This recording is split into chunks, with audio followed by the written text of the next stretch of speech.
Good afternoon, everybody. It is once again a gentle reminder to please mute your audio and video. I repeat once again.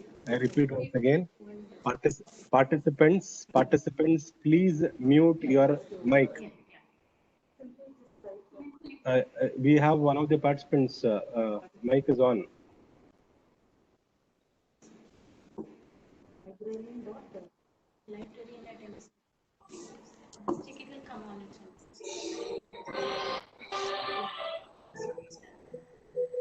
Request the participant, please mute the mic.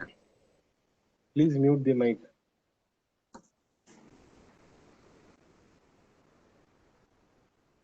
Okay.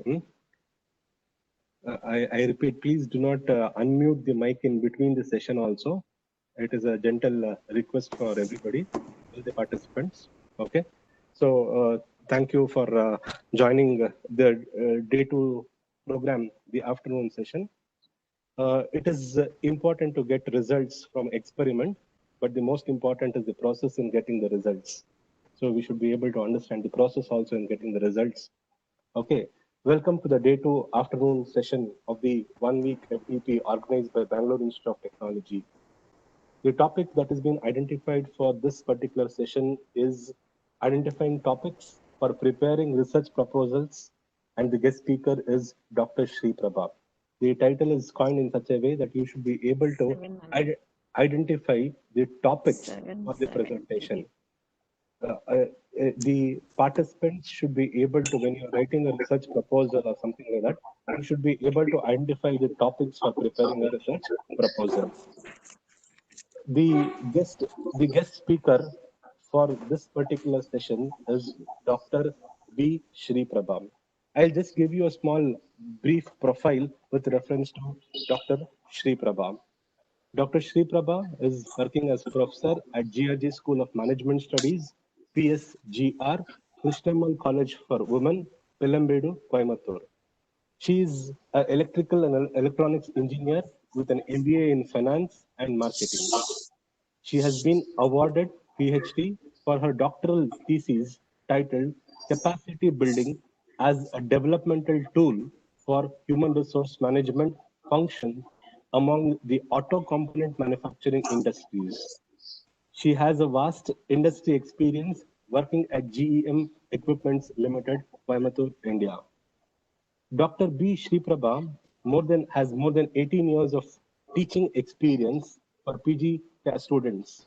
Her areas of interest include talent acquisition and development, as well as research. She has also guided many research scholars for their PhD. Madam is the founder editor of Prerana, Journal for Management Thought and Practices, which is a biannual journal. She has also implemented a Moodle as a part of the learning management system at GRG School of Management Studies. This has enhanced rigor in the teaching learning process. She's also been awarded the Ramaswamy P. Iyer Young Teacher Award during the 24th AIMS convention held at Hyderabad during 25 and 27th, 2012. She is also awarded the CMA Best Management Teacher Award in 2011 by Coimbatore Management Association on February 21, 2011. Her professional affiliations with academic activities include member of National Institute of Personnel Management, member of Coimbatore Management Association, and member of the Indian Society for Technical Education. Madam, we are happy that you have been a part of this particular 1-week faculty development program. Welcome to the session, madam. Over to you. Thanks, Deepak. So good afternoon. It's a pleasure meeting you all virtually and sharing my experiences. When Deepak asked me sometime last week,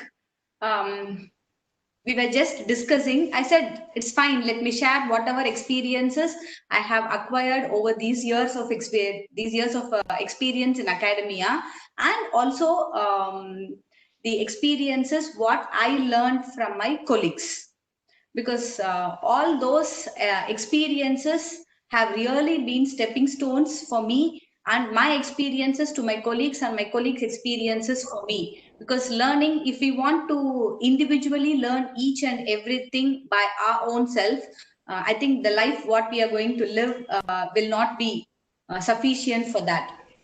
And so we always look for opportunities where we can learn from others. And that was the reason why we narrowed down the topic. How do we identify topics for research proposals? And congratulations for Bangalore Institute of Technology for organizing this wonderful faculty development program, because it is the need of the hour in two sense. One, there are plenty of funding agencies which are ready to support us for a research work. So provided the research proposal what we submit, it caters to their requirements, or it is of use, or it serves the community in one way or other. That becomes the point one, because that's really essential for the growth and development of our society as a nation. And the second point is being in the academia. So how many projects we have done, irrespective of the amount of funding that we have received, how many projects we have and how many we have completed, that really adds value to the faculty. And I think all of us have KRAs every year, and taking up such projects and such projects or proposals really help us for our career growth and advancement.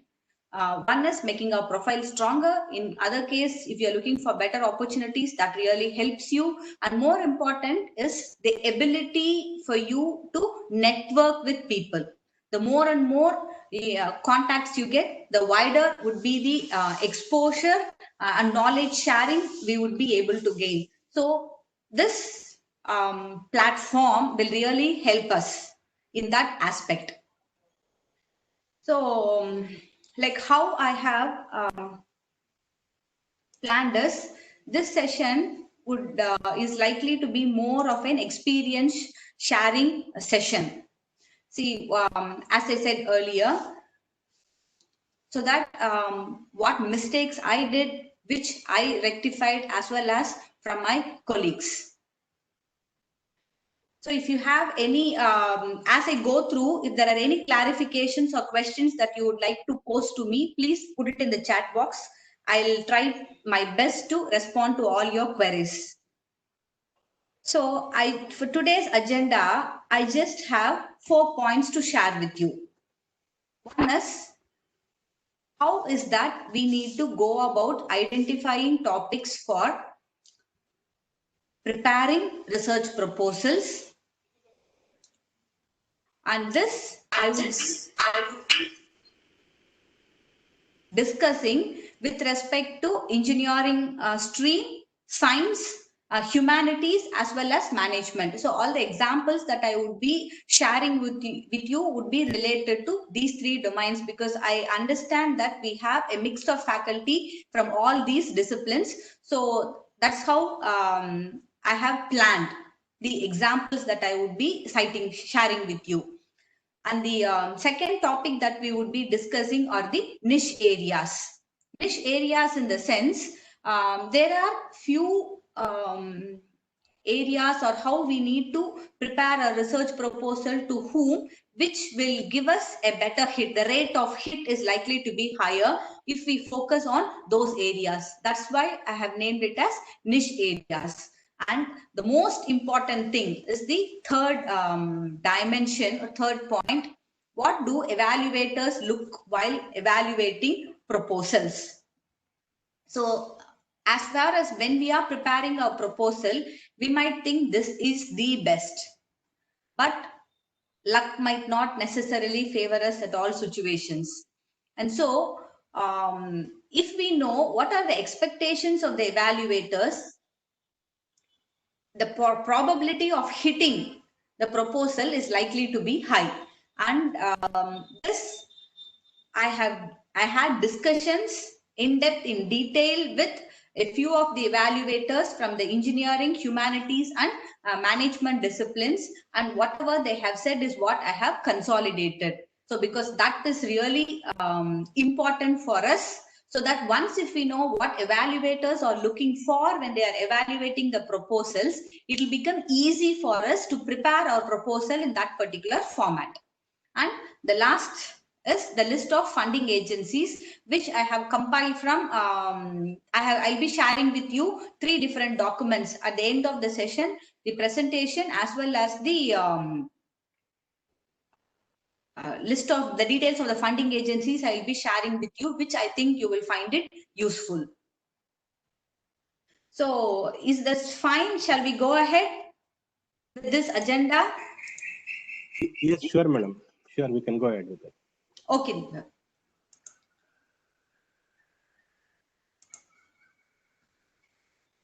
So the first and the foremost thing is choice of topic. So how do we go about identifying and narrowing down the topics? So in this, I would be discussing under 5 broad headings. So the research proposals, what we submit could be related to an industry, to a specific industry or a group of industries addressing a small issue or a problem which they have been facing. So such type of collaborative projects you can apply along with 1 or 2 industries in your nearby, in the immediate vicinity or nearby areas. So because that will really add value to your proposal. Say for example, almost with increasing energy costs, energy conservation is one important dimension which organizations are looking at. Irrespective of the nature and size of the organization, one big amount which flows out every month or bi-monthly from their pockets is the energy bills, the tariffs, the EB bills. So if we are able to suggest them ways and means by which they could conserve energy, it could be energy management practices, or it could also be related to identifying devices or redesigning their devices, machinery, which will help them bring down the energy consumption levels. So that could be 2 different dimensions with which we could work on. Energy efficient management systems, we can call it. So all those could be one topic which 1 or 2 you can bring it down in different dimensions depending upon your discipline.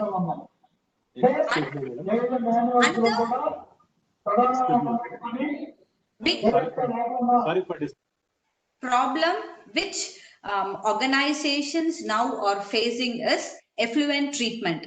Can you please share your slides? I have shared.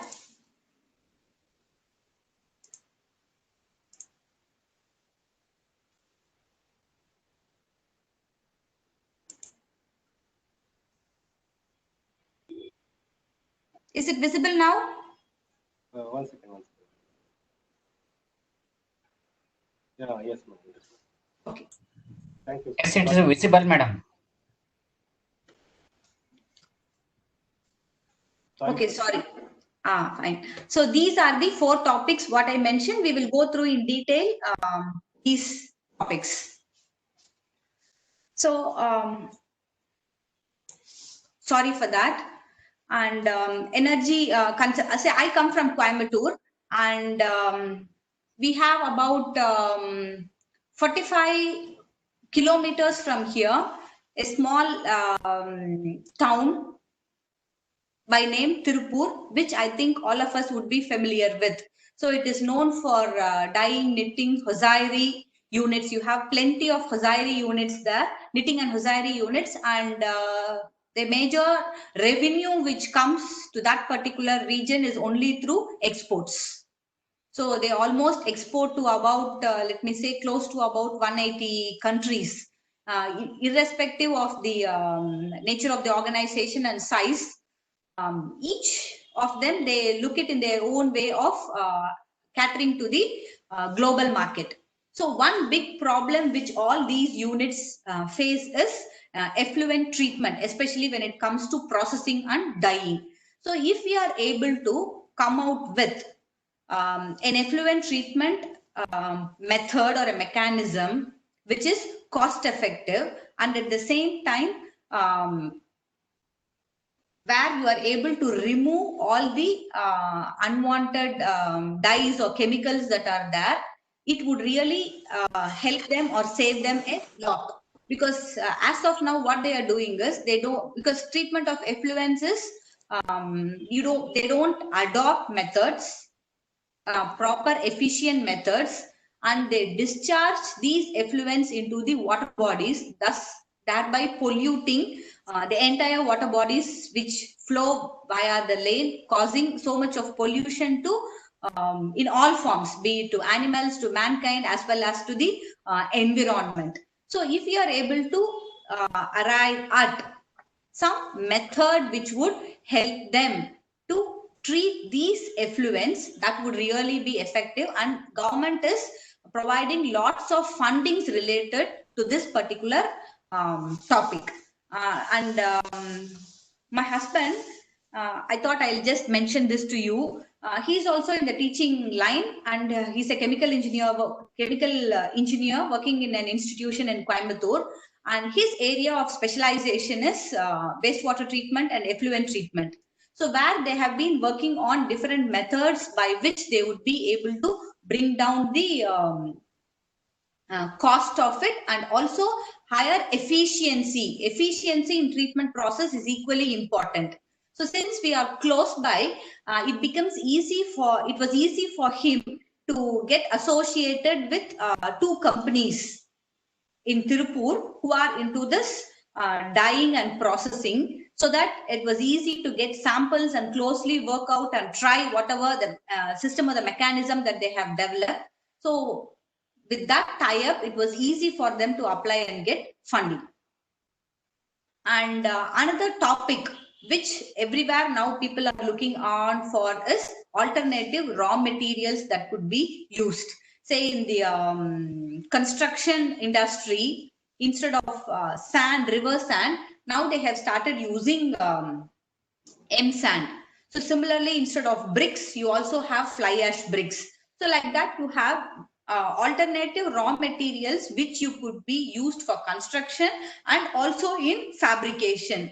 So they started using from iron to aluminium, so which still holds the required properties that are required to perform that function, yet it helps them to bring down the cost, as well as when there is scarcity in that particular raw material, you always look for other sources by other materials which could be used. So this could be another topic which I thought.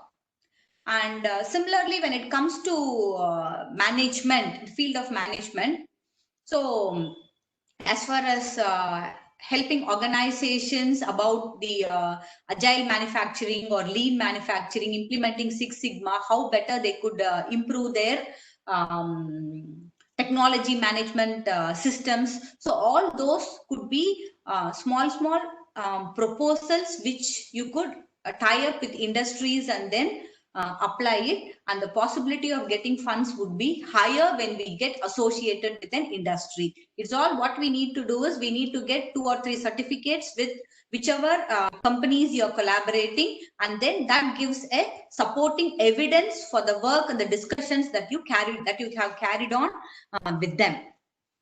So this is related to the first topic, how to identify topics which are for submitting proposals related to industry.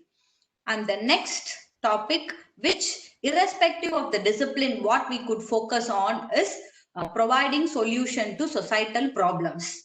Now, if you look at almost all funding agencies, somewhere if you are able to link a proposal to this particular topic, providing solution to societal problems, it will be a hit.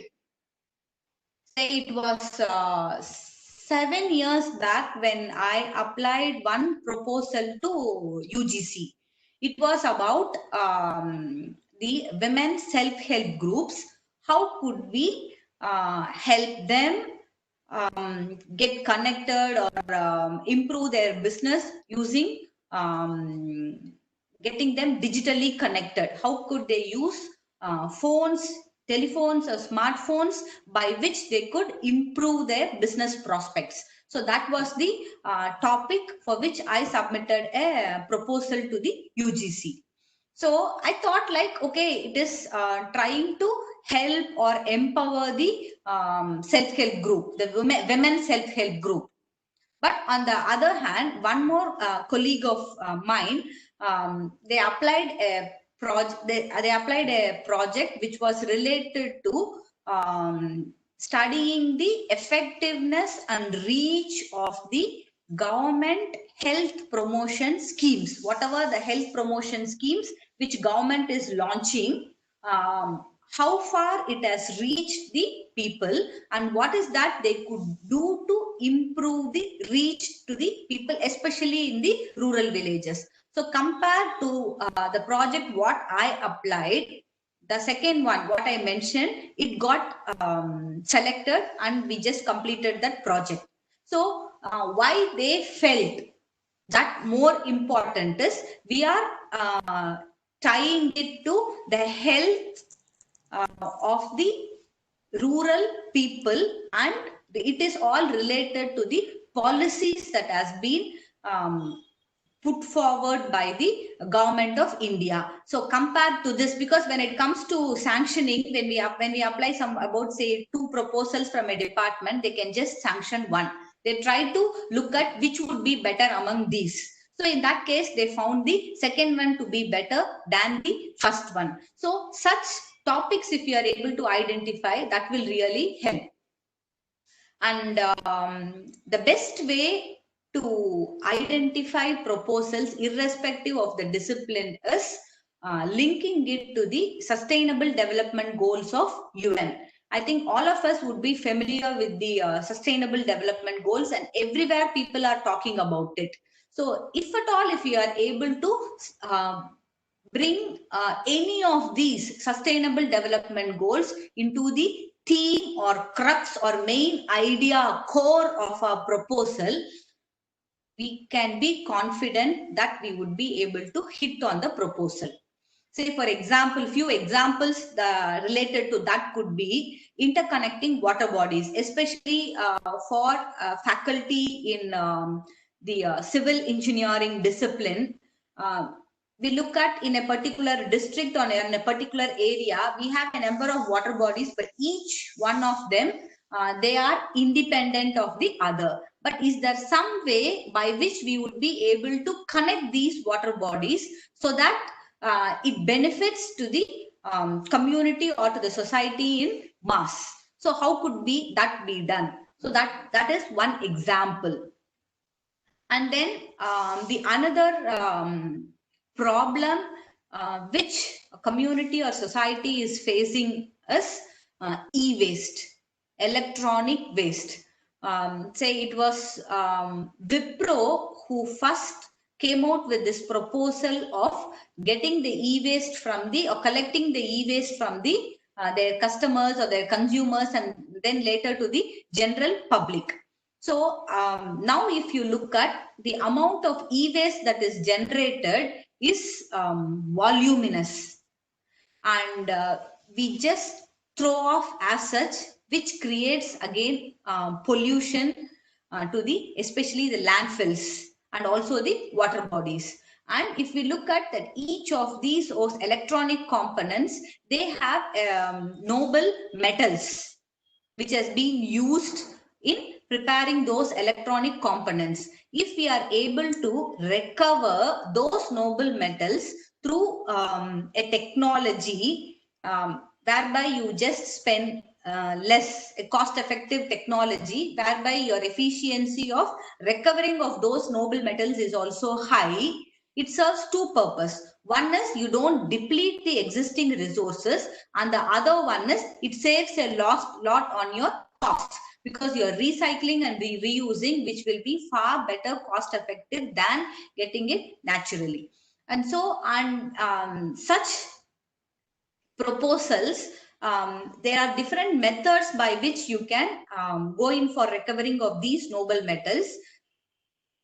You can just, we can just do a detailed study of what are the available methods and then propose one. So almost when we apply on this topic, n number of times people being applying, they get sanctioned. I think almost now about 30 different projects are going on related to this particular topic.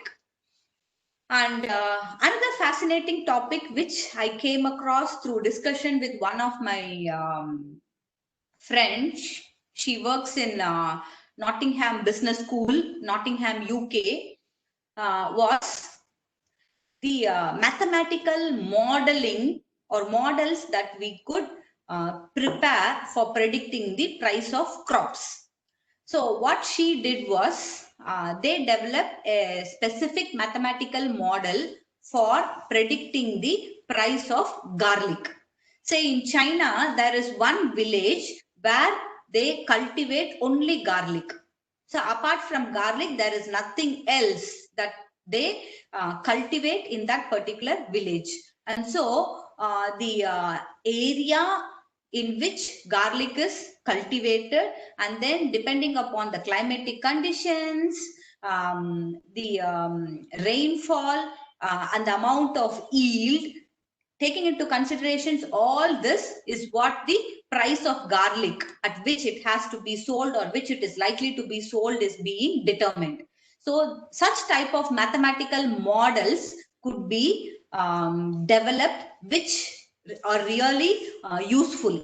Say like in Coimbatore, we also have Tamil Nadu Agricultural University, where a professor by name Ajay, he works on this price fixation of crops. Say in and around every place where we live, you have small clusters where they cultivate specific crops. Say for example, if I take Coimbatore, Erode, say it's about 150 to 200 kilometers from Coimbatore. So in and around Erode, they grow lot of turmeric. So how can we, what are the factors that has to be considered, and how can we develop a model which will help to fix the price of turmeric? That could be one topic. And similarly, we also have black soil. So the growth of cotton is abundance. So, and it goes in rotation. Either they go for cotton, or they go for sugarcane, or they go for dal. It just goes in rotation. So depending upon just getting feedback or data from the farmers, what crop they have cultivated, for how many acres they have cultivated, for each of those crops, it becomes easy or feasible to determine what would be the appropriate price that has to be fixed, so that the farmers also would be able to make money. So just it's all about data pooling and then developing a model. So such mathematical models could be developed for all types of commodities. And another topic which everyone is concerned, I think all of you would be familiar with Sirutuli. It's an NGO based in Coimbatore, whose focus is cleaning the water bodies, conservation of water bodies, and environmental protection, planting of trees. So that is their main focus. So if you are able to tie up with such NGOs and apply proposals related to how we can go about conserving or protecting the environment. It could be even few clues could be waste recycling. cost effective methods or low cost methods by which you can segregate waste, disposal of waste, or converting them into manure or compost and returning back to the households. Say what they do is they charge about 2 rupees for collecting wastes from each home, and then out of that, how many kgs we have just given, they just convert it into manure or compost and return back at a rate of about say 5 rupees or 3 rupees depending upon the organization. So such small proposals will really help the local communities in managing the waste. So that adds up to your environmental conservation also. So such type of problems we could look at. And another thing is your low cost water treatment, especially in African countries.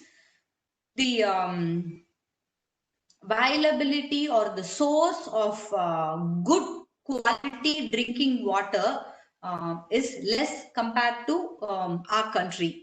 So in other way, it has to be, it is polluted, or it has small dissolved particles which has to be filtered, but it is not harmful. The water looks it looks muddy. So you will have to just remove all those small particles which are there in the water, so that the water becomes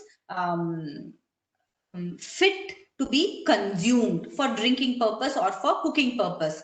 So in such cases, they have identified one method. I think all of us would be familiar with this soya bean. What we use for cooking, or the soya chunks. The soya chunks is prepared from the soya bean. You have either the white or the yellow one. So this soya bean, when it is soaked well, fermented for about 36 or 48 hours, and once you add that fermented soya bean to this sluggish water, it helps to coagulate all those dissolved water dissolved particles, thereby making the water fit for consumption. So how much would be the pricing of developing such a tablet or a module to purify 1 liter of water, or for 5 liters of water, when you are able to identify such methods or processes which are cheap as well as which doesn't involve chemicals, it really helps. And then another interesting topic which I found out was during this COVID, if you look at the media, there were a lot of deliberations or discussions, and it was just going around and around these migrant workers. So having not given proper instructions or details relating to lockdown, when it will be and what would be the modality on how, these migrant workers, they got stuck up in their place of work, and not proper transportation facilities was arranged to take them back to their hometowns. And so there were lots of discussions on so much people they struggled, so many were stranded. These were the difficulties that they faced. But it was few people, they have started working on developing an app which could address this issue. Say, for example, all these migrant workers, almost all the local companies, they have been employing these migrant workers. And as per the guidelines given by the Government of India and the Ministry of Labour Welfare, all these employers, they need to have the complete details of these migrant workers, especially the Aadhaar number and a copy of it, the details from where they come. So with if someone could develop an app which just compiles, which just collects all these information from each of the organization relating to the migrant workers. So just simply how many migrant workers were there in the organization, and then the corresponding Aadhaar details, that will really help them to track or to trace how many from where they have come and whether they have reached it. So this is one project which Hello, I yes, think ma'am. I came to know that 3 or 4 of 4 people have been working to develop this, but I'm not sure to what extent it has been successful. So such small apps which could address a specific issue, if you are able to develop it, that really helps, especially at times of this pandemic-like situations. The same concept could be extended otherwise also. Say in a particular community, say in your place, say Bangalore, you are staying in one particular Koramangala. If you take a small place, how many organizations are there and how many are employing migrant workers? What is the count of the migrant workers? If you are able to if you are able to help collate this information, that really will really help. Number of organizations as well as individuals. Yes. Yes. Slide is not moving. It is in the second slide only. Your slide is in the second slide. It is not on the next slide. Yes, it is in the second slide. Madam, it is in the second slide. I am giving you examples. Yeah, right. She is in the last line. If you read the slide, no, if you read the material in the slide, she is addressing, consolidating migrant workers details based on Aadhaar number. That is in the last 2 sentences. Am I right, madam? Yes, Deepak. Thank you, madam. Thank you. So like this, we could just think of how we could develop, and this, when we are developing apps, it also helps, or it is in line with the digital revolution which the government of India is trying to bring into our country. So if like how they develop this Arogya said application for identifying and tracking the COVID patients. So such need-based, if you are able to develop apps, that really helps. So we can anticipate and we can also submit proposals relating to that. And one more example relating to this is adopting a village or a school. Say maybe you could prepare a proposal where we focus on enhancing the literacy of a particular village or helping in the skill development of the school children, which I have added as the next point. I'll be showing it to you shortly. So if you are preparing proposals relating to this, adopting a particular village or a school, it really works. Say, I don't know whether you're familiar with, we have an institution called Great Lakes Institute of Management. It's in Chennai. They offer postgraduate diploma program in management, especially for working executives. So those who have completed 2 to 3 years of work experience after their undergraduation, they take up their masters here. So what they started as is they have started a project which is termed as Karma. So where they have adopted 20 villages in the vicinity of their business school. So in each of these villages, every year the students, they take up small projects which it becomes an extension or adding up a new dimension. So it could be related to helping them in the digital marketing, promotion, obtaining the relevant data that is required, and then for the school children, providing them the required skill sets, and then how they could move about installing solar lamps and better agricultural practices, waste management, preparing composts. So like this, in different dimensions, and cleaning of water bodies, growing kitchen gardens in each of their house. So all these villages over a period, they have become self-sufficient. And whatever they grow beyond their consumption, they are also able to sell it and make better money as a savings. So for that, these students, they have also developed apps which would get them connected with all the 20 villages where this institution is working. So such kind of societal problems also we could take it up and work on. So now I'll move to the next slide. So the other ways or areas in which we could look at topics are focusing on skill development. So this skill development, it could be related to all fields of all disciplines. It could be engineering as well as for management.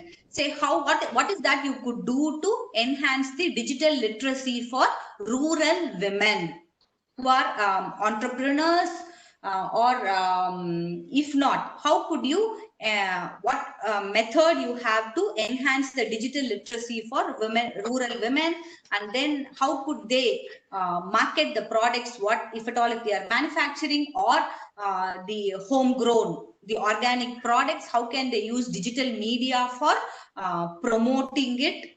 So that could be of one project that you could think of.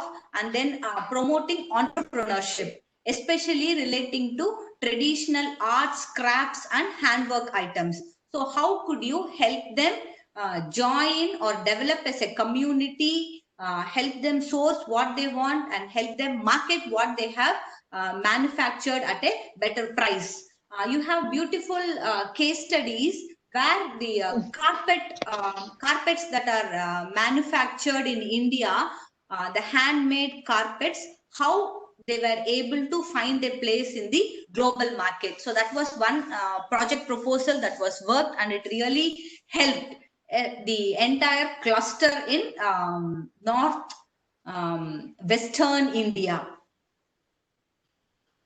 So, and if at all, if we are able to tie up this skill development, because government, they have set aside millions of funds for skill development at different levels.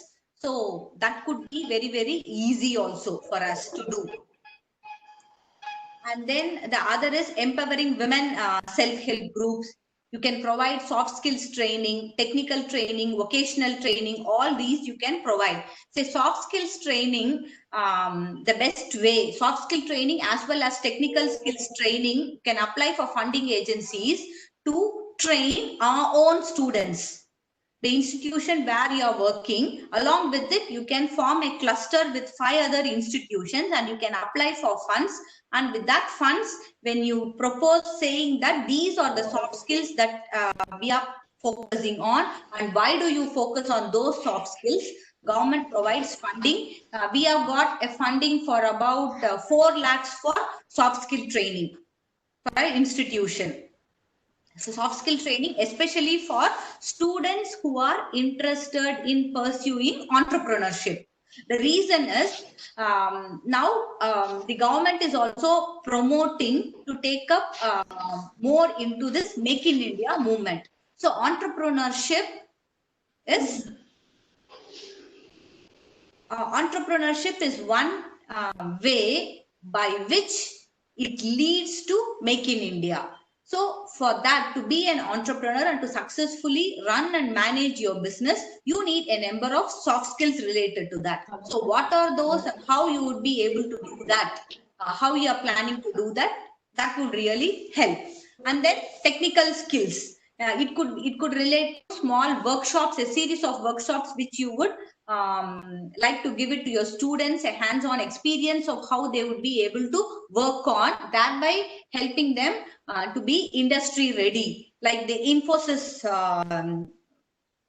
how they have tied up with institutions across the country so that the students become or trained to meet the requirements of Infosys. So that is another example. So the technical skills, vocational skills, in all those areas, we can really look in for applying proposals. And this, they really, the government or almost whatever be the funding agencies, which I'll be sharing it with you, they are more into it.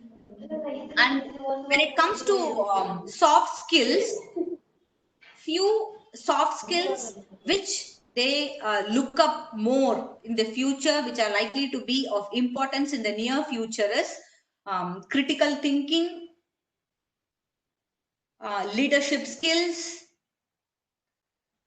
analytical and logical skills, team working, interpersonal skills. So these 5 skills, if we prepare proposals, a combination of all this, or maybe 3 skills of this, and when we apply, we are sure to get proposals. But why we are taking up these skills? You need to give supporting evidences based on industry reports.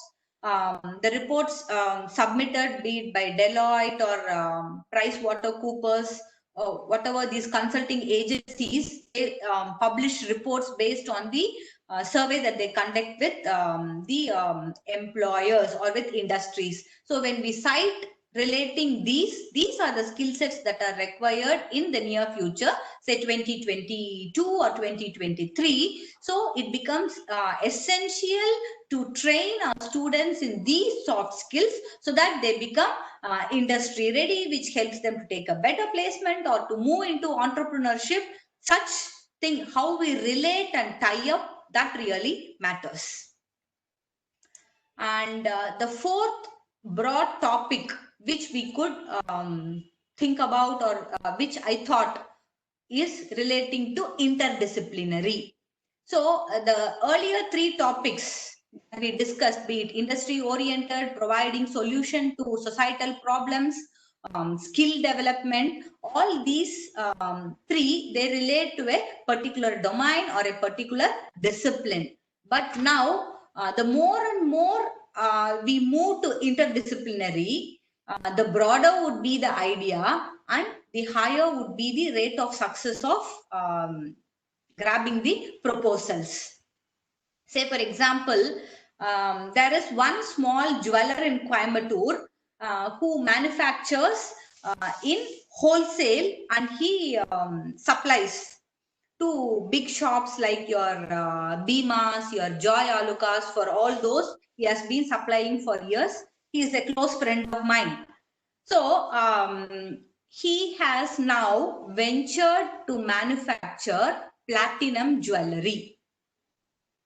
So apart from gold, he has now ventured, gold and diamond was what he was focusing on, but now he has ventured to manufacture platinum jewelry. The uniqueness of this metal platinum is, it is not like your silver, gold or any other metal, or it's not like that metals. It is something different, because they need to be very, very careful with respect to the melting point. When it just reaches the melting point, immediately it has to be poured into molds, so that whatever design they wanted it just comes in. So that is the one small difficulty or hinge they have with respect to platinum jewelry.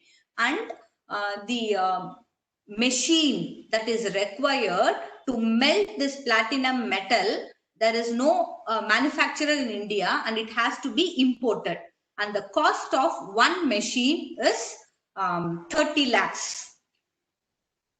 And platinum jewelry, if we look at the quantum of jewelry that will be manufactured using that, is also less when compared to your silver or your gold.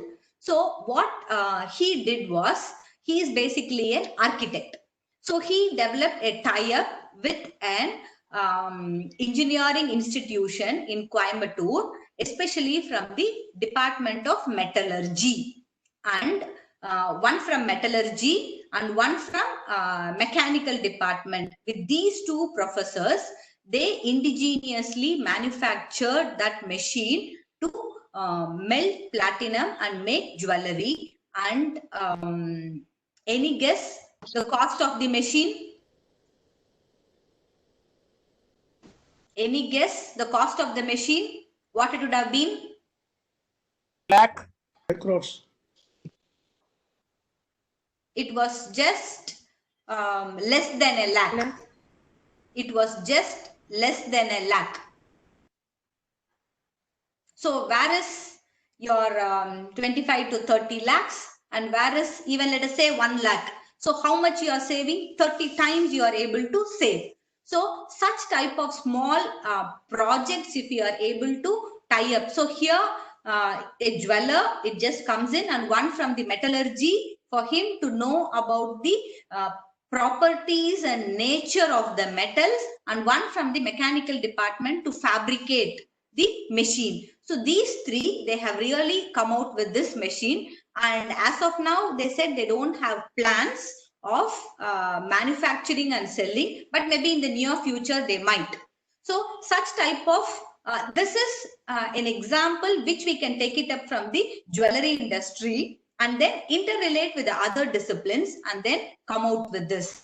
Say like there are plenty of opportunities, especially in the engineering departments, to intercollaborate and to work on such proposals. So when we say this is how it's going to help one industry, this proposal where these two departments together we are trying to promote it and develop it, it would really help the community in a large, and this becomes interdisciplinary as well as it can also relate it to the societal or for a small community with which you are relating, and also related to a specific industry. So you can link it around 4 different dimensions, which really help, which would really help.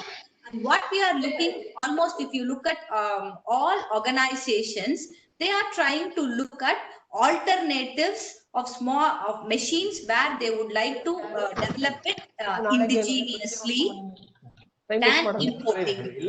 So that would really help them a lot if you are able to look out proposals. So another example which I would like to share is drug delivery systems. So what is the present system that is being adopted? This would be related to biotechnology and management. How could you improve the existing system of drug delivery? And then your nano applications, application of nano materials like this nano wires, lot of research is in the nascent stage related to nano wires. Like we have fiber optic, than fiber optic, they find that nano wires, they have estimated or predicted that nano wires is likely to be far better than your fiber optics. So how are we,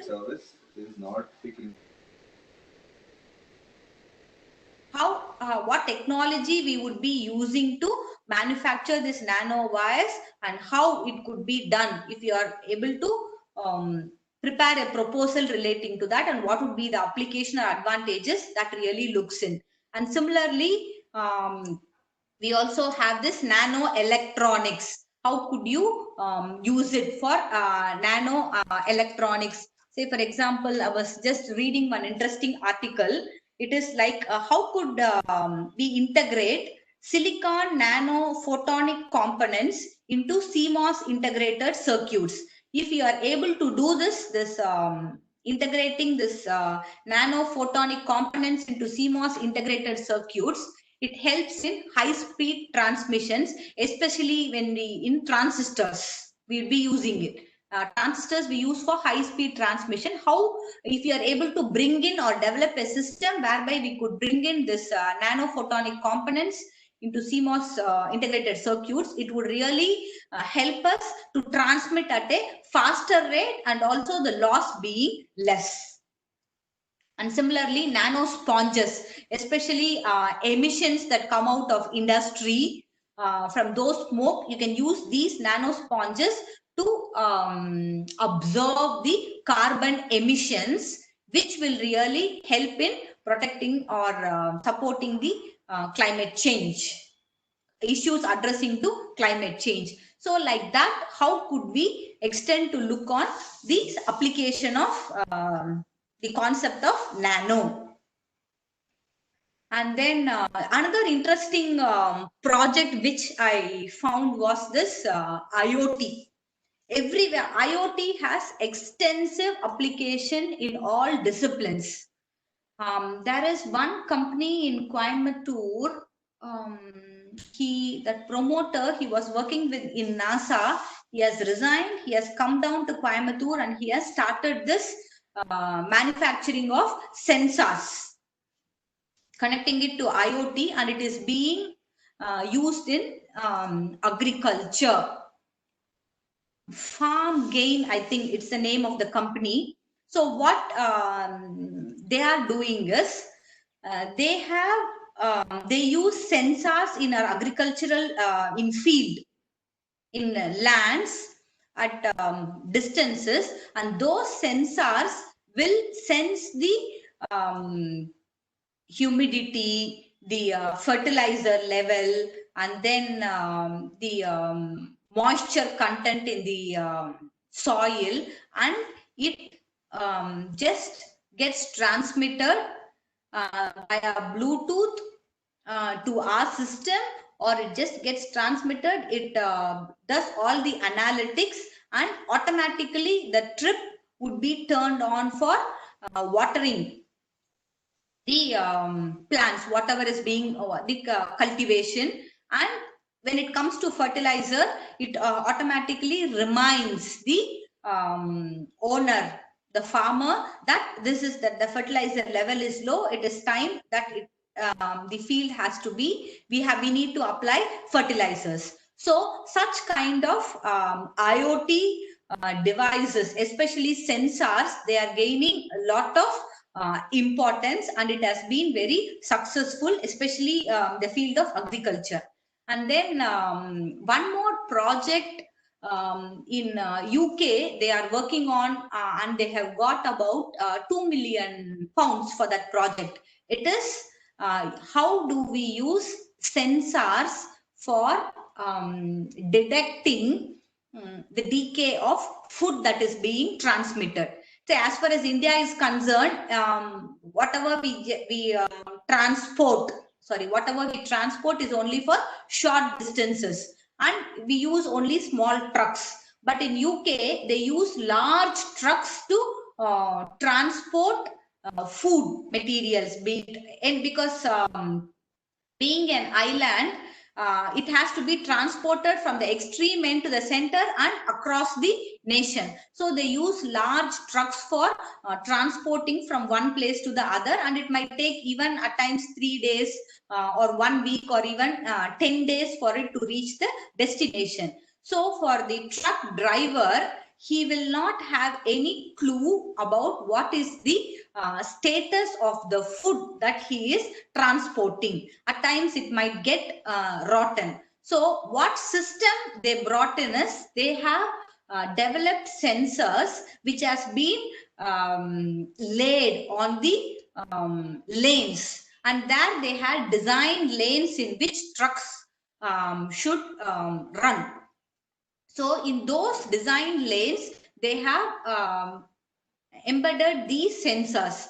And so what happens is, if at all, if the sensor is able to pick up that the food that is being transported is likely to get rotten in the short period, to save it, it gives it is GPS enabled, so it gives instruction to the driver to route it to the nearby storehouse or warehouse, where before the food is completely spoiled, or the items, fruits or vegetables or whatever be it, that's being transported, because it is before it is completely wasted, it gets rotten and wasted, it routes it to the nearby warehouse where it could be unloaded, so that they try to prevent the wastage, loss due to waste.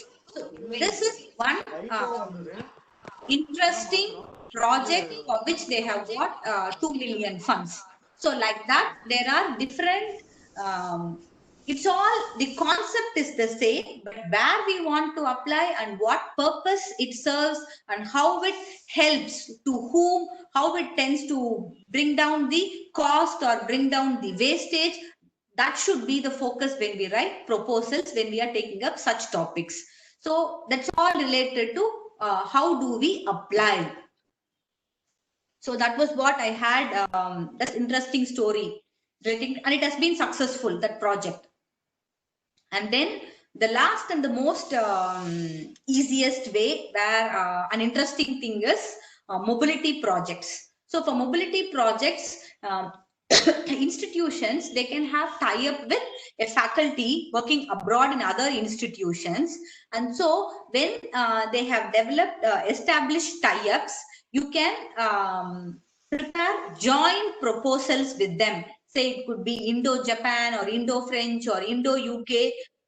with whomever you want, you would be able to. But one thing what they look at is, and when we are having such tie-ups, we can apply for international funding also. And international funding is available in plenty, but the requirement is these two institutions should be partner institutions. They should have signed an MOU. If you are able to have that materialized, and then you have plenty of international funds which could be tapped up. So such mobility projects we can apply. So it could be related to students exchange, it could be related to faculty exchange. Faculty can go there, spend for about 3 months, collect data or observe related to the topic of the research, what they are doing related, and then work on. So for that, funds are really available. So as of now, my colleague and I, with our partner institution in UK, Nottingham Business School, we have applied for a funding for about 1.5 million pounds. The proposal is very simple. In India, we have rural women more into some kind of entrepreneurship or self-help groups. So how can we digitally connect to those self-help groups, and how can we motivate them to share their success stories with others in that particular region? So it is entirely through smartphones. So we will identify, say, about some 20 women from the rural background who are either into entrepreneurship or who are into SHGs, and teach them or empower them how they can use digital media to share their experiences. So becoming an entrepreneur is not so easy, and sustaining being an entrepreneur is not that easy also. So what were their experiences, what type of problems they faced, how did they overcome, what was the support that they got from the family, friends, or the community. So such small motivation talks, like what we call as TED Talks. TED Talks is, we look it at the bigger level. So these sharing of such experiences, it could be about 2 minutes or 3 minutes, what they could record and share it with the people in the immediate community, and thereby motivating them to take up entrepreneurship, sustaining that. That is what is the project all about. So it's all to what extent we would be, how many districts we are planning to take up. The entire Tamil Nadu is our focus. So how do we roll it across the entire state? So for this is the project proposal that we have submitted, and we are waiting for the funds. So international funds are available in plenty. Just identify one partner institution, or at times partner institution is also not needed. Just identify one faculty from an institution with which you can submit a joint proposal. Either you can apply here or you can apply in that particular country. So that really helps a lot. So these are the 5 different dimensions what I thought in which we could focus our focus in identifying the topics for preparing research proposal. It could be related to industry, addressing societal problems. I again repeat, please visit the UN Sustainable Development Goals. They have given lot of examples. From that we can take up clue and work on. That really, and when you're preparing your proposal, and when you link it and how it will help for the betterment of the society or a small community, for that surely our proposal will be a success. And then skill development could be another focus. And then interdisciplinary areas. Never ever focus on silos. Gone are those days. Look for to what extent you can extend and integrate with other departments. That really works. And last is mobility projects, which even myself, we just started last year. Though there were plenty of opportunities, something was holding back, and we just started last year. And the quantum of funds you will be able to get from that is plenty. And then I thought the next part of my discussion. So any clarifications with respect to these two slides, what we discussed, the 5 dimensions? When it will be addressed in the last minute. Okay, okay, fine. Thank you.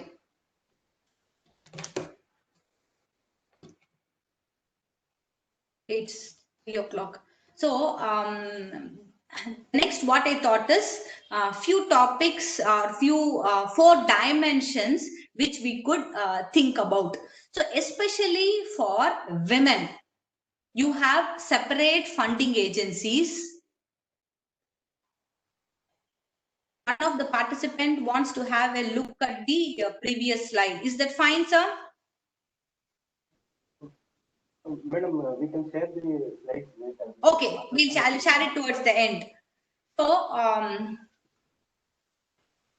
there are plenty of funds that are being set aside exclusively for women.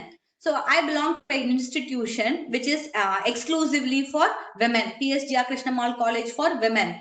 So in November, we got a funding for about 5.2 lakhs, which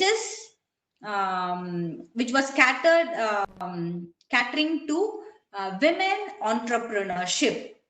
So what are the competencies that are essential to be a successful women entrepreneur, and how does it relate to the firm's financial and non-financial performance? So this was the broad topic for which we received funds.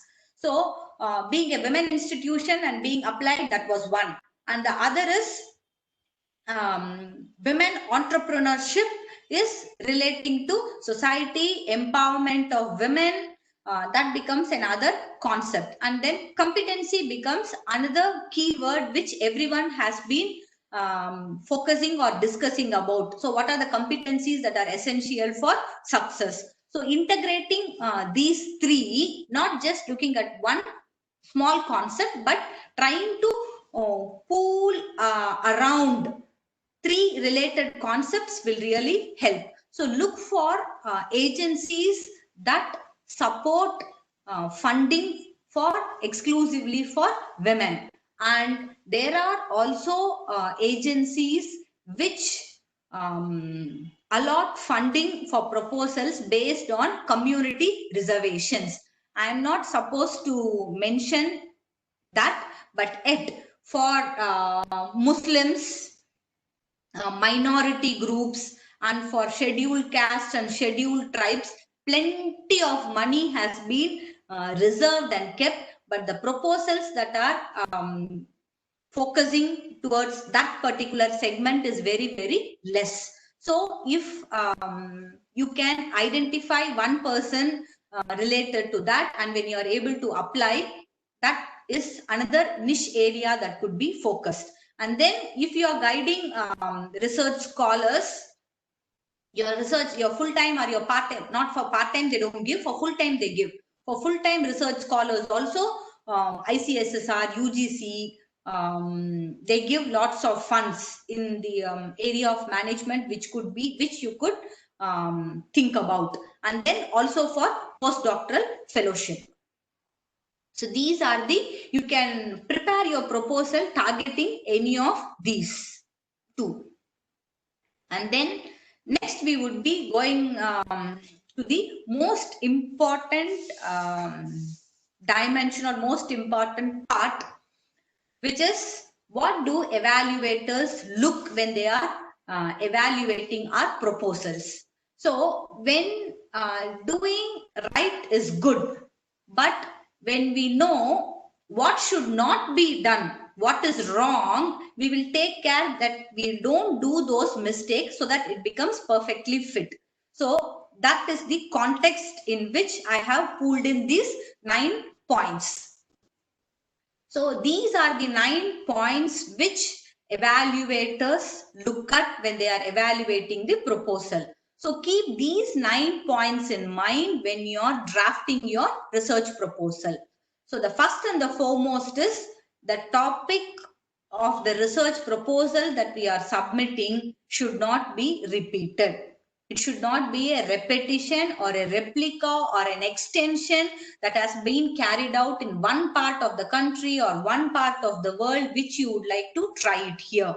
So that repetition should not be there. So for that, a thorough study or review of the studies that has been done, literature review I can call it as, that when we are able to do it, we will be able to eliminate this first point.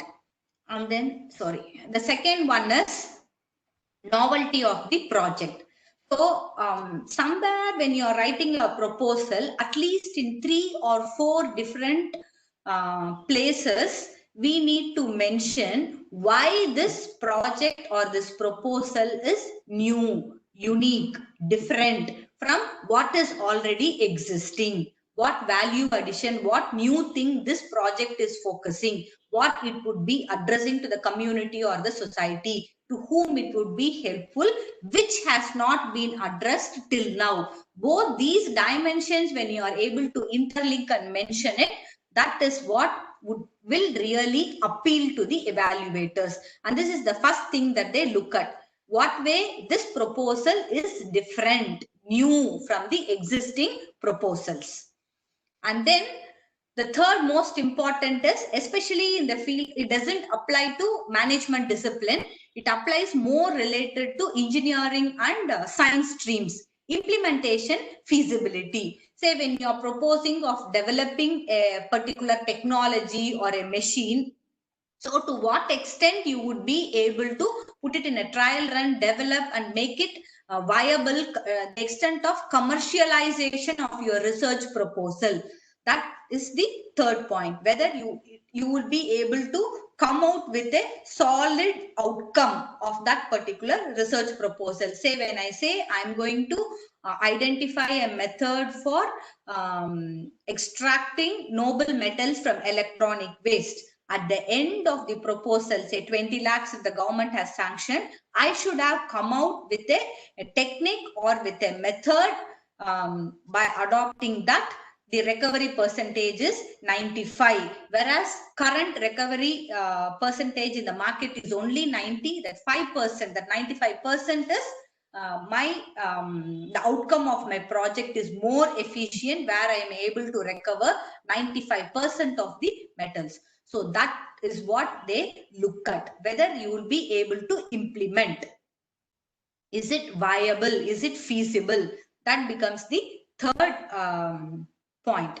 And then the fourth and the most important point, what in every proposal they look at, is societal impact. In what way your proposal is going to help the society. So when I say recovery of noble metals, so when you are able to identify a method by which you would be able to extract, it really saves cost for the organization. It helps bringing down the pollution. In 3 dimensions you would be able to connect and write. So what would be the societal impact, how it helps, that should be very clearly stated. And then if you are for, this is especially for the engineering and the science disciplines, where the focus would be, if you are mentioning these are the instruments, materials or equipments that I need for my project. Say in that case, you should be able to give sufficient justification why you will have to procure this. Without this, will you not be able to go ahead with your project proposal, or can you indigenously develop it, or the existing instruments or equipments that is already available in the laboratory or in the institution, can you extend its application? So in what way, whatever we are listing out, these instruments, materials or equipments, why you should buy it and what is the need, that justification has to be clearly written when you are preparing the budget proposal. And then more important is, for all these instruments, materials or equipments, submit realistic quotation. So get quotation from 2 or 3 vendors, find out which really suits it and which is cost effective, and then enclose those quotations along with your proposal. That really shows how much interest we have in this proposal and the groundwork that we have done. So that really supports. And then one more dimension, what now I heard they are looking for is, do you have expertise in the area of proposal? Say, when I say in the management discipline, I have been working on emotional intelligence. So for how many years I have been working on emotional intelligence? Have I published any research articles relating to emotional intelligence? So that gives them confidence that I have done some research. Based on my research, I am applying for this funding. With this funding, I would be able to do work at a larger scale and help that particular segment or that particular group of people about whom we are focusing on. So if you are in your area of proposal, whatever you are applying, do a little bit of groundwork or search, and whatever literature review you have compiled, you have pulled, prepare it as research articles and get them published and enclose it along with your proposal, highlighting. And when they call you for discussion, it would also be better for us to say, I have done some preliminary work. These 2 articles I have published. I have taken so much interest into it. So with this fund, I would be able to work little more. I would be able to focus more and work more. So this funding would be sufficient. That justification we should be able to give. And then this point, though I'm not supposed to, but few funding agencies, they look for what is the NIRF ranking of the institution. So that I am sure none of us have a hold on it. Few institutions, they participate, they don't participate. But it is very few funding agencies, they look for this. And then the most important thing is the presentation style, what we make. Say, like earlier, whatever proposals were submitted, they were just evaluated by a panel of 2 or 3 members, and then it was sanctioned. But now, to check the genuinity of the proposal and the interest of the faculty in pursuing that particular research proposal, they have started conducting interviews, online interviews, online presentation of proposals, where they evaluate. Say, they give only very short time, say about 5 to 6 minutes, and then 2 to 3 minutes for Q&A. So maximum for each proposal, they allot only 10 minutes. So in that 5 or 6 minutes, how effective do we pitch in our proposal so that it convinces the evaluators? That becomes the main point. So normally what we do is, when we are presenting it, we spend a lot of time on presenting the introduction or introducing what the topic is. And then as time moves off, we just focus on very little on the other areas which are more important. Say, the novelty, in what way it's going to be useful, what is that you're planning to do. Those are more important than the introduction. So tend to focus on the main theme of your proposal. What is the main crux, what it is focusing on, and in what way it is different, in what way it is unique, in what way it would be helpful to the community, to the society, who would be benefited out of this.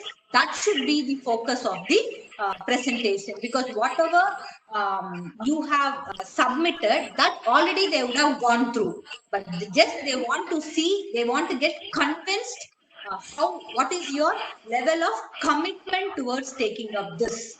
So the focus should be more on the main theme.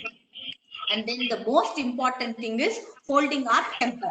So the evaluators, participants, can you please mute your mic?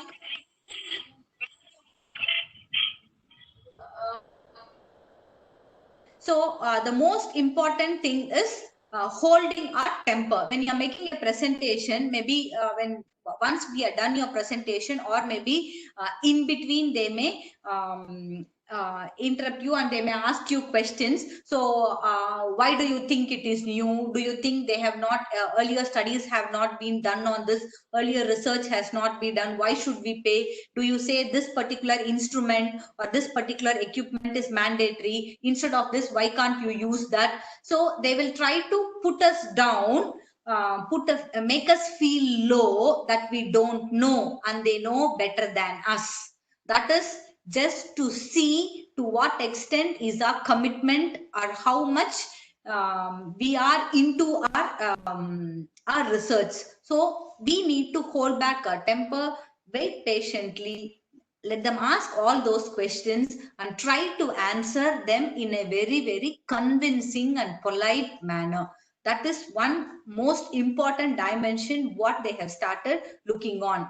Say last week, my husband, he had one presentation for a funding that is given by the government of Tamil Nadu. So previous years, they had no presentation. They selected with a committee the best projects and then they sanctioned the amount. But this time they had a presentation, and he has mentioned to buy one equipment, some pyrolysis. So there were questions related to that. Why do you need to buy that equipment? Instead, you have alternate equipments or alternate instruments can be used instead of this. So it is to what extent we are able to justify the requirements that we have placed into. So that he kept on provoking for almost 2 minutes. What is the need to buy that particular equipment, because that was very costly, but it really is essential for their project. So in that way, we need to keep ourselves cool, calm, and then make a presentation. So this is the most important dimension which I felt. So these are the 9 points which I thought we need to keep it in our mind, or maybe we can put it as a sticky note on our desk when we are writing our proposal. And as you write your proposal and when you review it again and again, see that whether you are convinced with all the first 8 points, first 7 points that has been mentioned. So if we are convinced, then it becomes the evaluators also will be convinced. And then coming to the last dimension, funding agencies, almost all the ministry departments, they support or they provide funds for undertaking research. Say Ministry of Biotechnology, be it renewable energy, be it information technology. So we had a funding from ICTAT for bringing in technology-enabled teaching learning processes, which was about 7-8 years back. So how could we bring in technology into our teaching learning process so that it helps especially learners, the students, to learn at their own place and own pace. So like that, each of the ministry departments, they have exclusive topics for which they are willing to support funding. So if we are able to look at all those and grab it, that's really the best opportunity. And I'll be sharing with you 3 files at the end of it, which I'll ask Dr. Deepak to share with you all the presentation as well as these files, where I have collated the list of funding agencies that are there. So these are funding agencies for research proposals. It has about 45 or something, if I remember, 40 or 30. So 40 you have. So what we need to do is we need to prepare a Excel sheet where you can put up all these funding agencies and then the website and make out when it is open. What we need to know is when they are keeping it open, so that once if you know that, work and keep it with you, so that at the appropriate time you would be able to upload it, submit it on time to them. And the other is for research and development funds. This is exclusively for research and development. AICT, UGC, what are the different heads, what you can do, what should be the focus. This is another file. And then third is something interesting.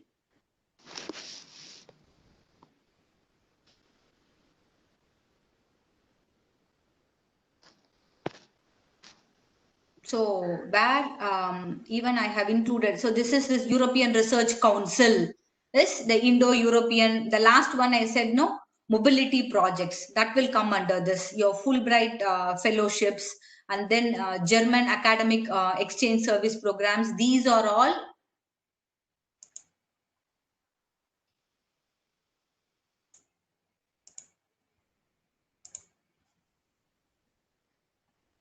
okay. I think this is not visible. Maybe I'll just share this. You can look into this later.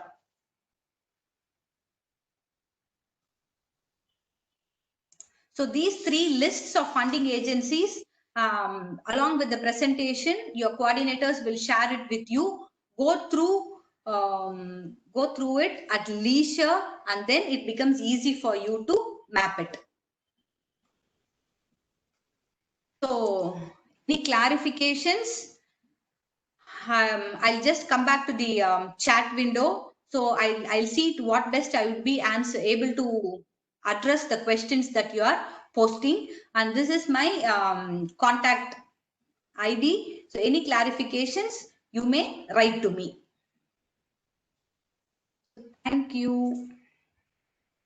Hope you found it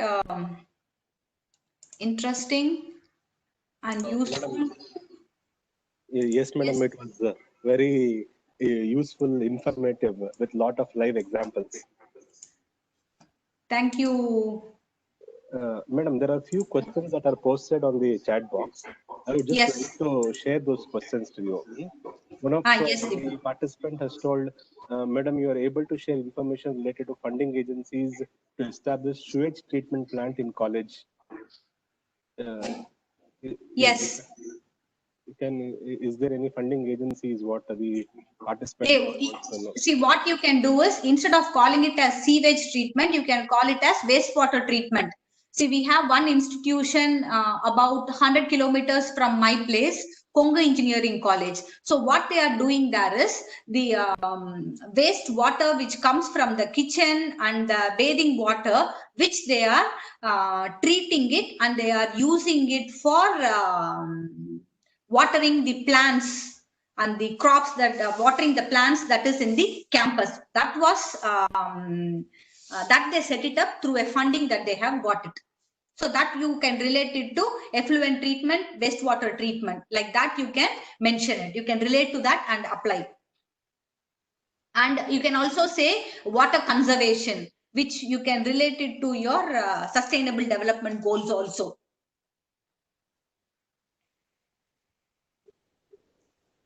Hope I answered your question. Yes, madam. Madam, one more participant has shared. Ma'am, women-related proposals, can you suggest for management as what is the question? By name. See, women-related proposals is one, you can focus upon the self-help groups. So how could you provide skilling for this self-help groups, be it team working skills, and then digital literacy, enhancing the digital literacy of them, and how they could use digital medias to promote their products, so that you can do it relating to women, and especially women entrepreneurship skilling. See, our institution, we have set up a women technology park. It's about 20 kilometers from our institution. It's a very, very rural village. We have adopted that village and we have set up that women technology park. So where what we are doing is, we are providing training and skilling the women living in that particular village in making this areca plates. What we use for having food, no, those areca plates in different dimensions, and then manufacturing low cost hygienic sanitary napkins, and then making homemade biscuits, cookies, and then banana with banana fiber, how they can convert into useful products, and then preparing desiccated bananas. So like this, we provide training for the women in that particular community. Thereby, it helps them to generate self-employment and also earn a livelihood. So that is one area we could think of and relate to. And then women entrepreneurship.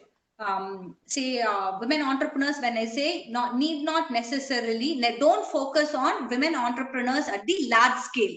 So look for women entrepreneurs who employ maybe self-employment, or maybe employing 2 or 3 people. So for them, how can they source raw materials, and then providing training on marketing, training on funding, or connecting them to how their products could be exported. So such kind of proposals could be taken up.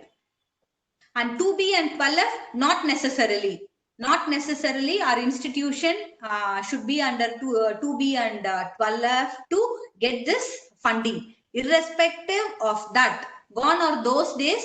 But now, irrespective of the nature of the institution, what they look for is the weightage or the value of the proposal, how it is going to be benefited, how many are going to be benefited. That becomes the main focus area. ICSSR is not insisting for anything. ICSSR is insisting only for few proposals, not for all proposals. Do they look into the author's profile, madam? See, author's profile, to some extent they look into. So what has been their experience, and especially research. That's what I said. At least 2 to 3 papers, if we have in that particular area, it will appeal to them that they have done some groundwork and they have that expertise. So they will be able to carry out this proposal in the best way. So that becomes the, that is adding more weightage. Okay. It was an excellent session. Thanks, Deepak. Thanks for the opportunity. A lot of live examples you have taken into consideration. Because that's more important. I thought that's more important.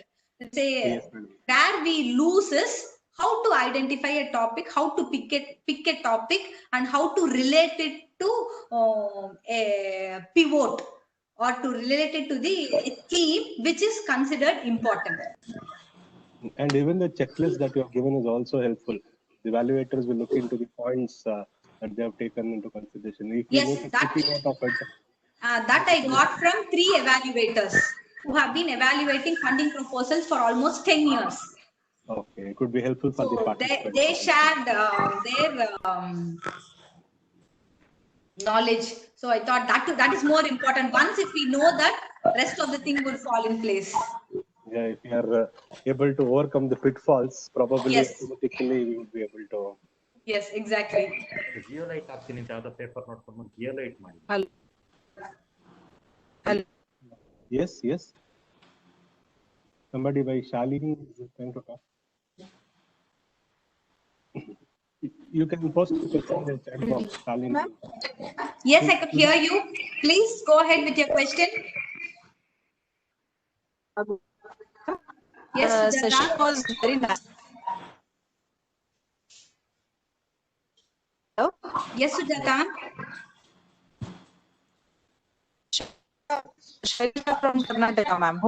Okay, okay. Yes, Shailaja. Session you went through. Thank you. Just want to know if you can answer the question. Skill enhancement in what skill is Shailaja, I'm sorry, your voice is breaking. Yeah, your voice is breaking. I'm not able to hear. Madam, please post your query in the chat box. That would be helpful. See, I think when all the participants mute, the noise will not be there.